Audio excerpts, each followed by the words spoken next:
Hello everyone, welcome back to Apoorva's vlogs. Firstly చాలామంది అడిగారు videos upload చేయట్లేదు అని. ఐఎమ్ సారీ, నాకు టైం దొరకలేదు అప్లోడ్ చేయడానికి. ఇక్కడ నుంచి అప్లోడ్ చేయడానికి ట్రై చేస్తాను. కొత్త వీడియోస్తో మేము ముందుకు వస్తాను. సో ఈరోజు స్పెషల్ రెసిపీ వచ్చేసి హోమ్ మేడ్ రాగి నూడిల్స్. మనం ఎలా ప్రిపేర్ చేసుకోవాలో ప్రాసెస్లోకి వెళ్ళిపోతాం. ఇది ఈజీ ప్రాసెస్, చాలా తక్కువ టైంలో అయిపోతుంది అండ్ అందరూ చాలా ఇష్టంగా తింటారు. సో ఫస్ట్ వచ్చేసి దీనికి కావలసిన వెజిటబుల్స్ కట్ చేసుకోవాలి.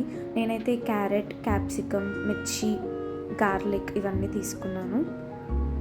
దెన్ ఒక ప్యాన్లో 1 గ్లాస్ వాటర్, కొంచెం సాల్ట్ అండ్ ఆయిల్ యాడ్ చేసుకోవాలి. ఎంత వాటర్ అయితే తీసుకున్నారో అంతే రాగి పిండి తీసుకొని వాటర్ బాయిల్ అయిన తర్వాత అందులో యాడ్ చేసి బాగా మిక్స్ చేసుకోవాలి. ఆ తర్వాత స్టవ్ ఆఫ్ చేసి ఒక 5 minutes మూత పెట్టి ఉంచాలి. మనం కుక్ చేసుకున్న రాగి పిండిని ఒక బౌల్లోకి తీసుకొని ప్రాపర్గా చపాతీ పిండిలా మిక్స్ చేసుకోవాలి. కావాలంటే మీరు హ్యాండ్కి లైట్గా ఆయిల్ కూడా రాసుకోవచ్చు.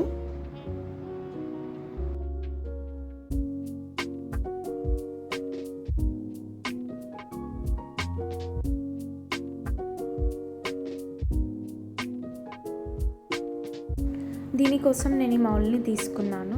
లైట్గా ఆయిల్తో గ్రీస్ చేసి దాంట్లో రాగి పిండిని ప్రాపర్గా పెట్టాలి.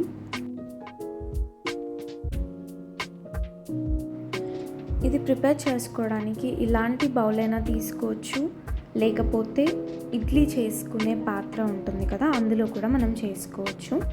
మనం ఇప్పుడు రాగి నూడిల్స్ని స్టీమ్ చేసుకోవాలి. దానికోసం ఒక ప్యాన్లో వాటర్ తీసుకొని అలా ఒక స్టాండ్ పెట్టుకొని ఈ బౌల్ వచ్చేసి మనం దాంట్లో పెట్టాలి. ఒక 15 to 20 minutesలో ఇవి ప్రాపర్గా కుక్ అయిపోతాయి. ఇప్పుడు ఒక ప్యాన్లో మనం ఫస్ట్ చాప్ చేసి పెట్టుకున్న వెజిటేబుల్స్ వేసుకోవాలి అండ్ అలాగే గార్లిక్ కూడా వేసుకోవాలి. నేను ఫస్ట్లో చెప్పినట్టు గార్లిక్ కూడా చాప్ చేసుకొని వేసుకోవాలి. దీనివల్ల టేస్ట్ చాలా బాగుంటుంది.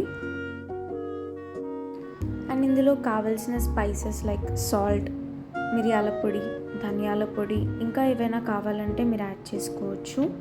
ఇది బాగా ఫ్రై అయిన తర్వాత ఆ నూడిల్స్ని ఇందులో యాడ్ చేసేసుకొని మిక్స్ చేసేయడమే. అంతే, టేస్టీ అండ్ హెల్తీ రాగి noodles ready. Please to like, share and subscribe to my channel.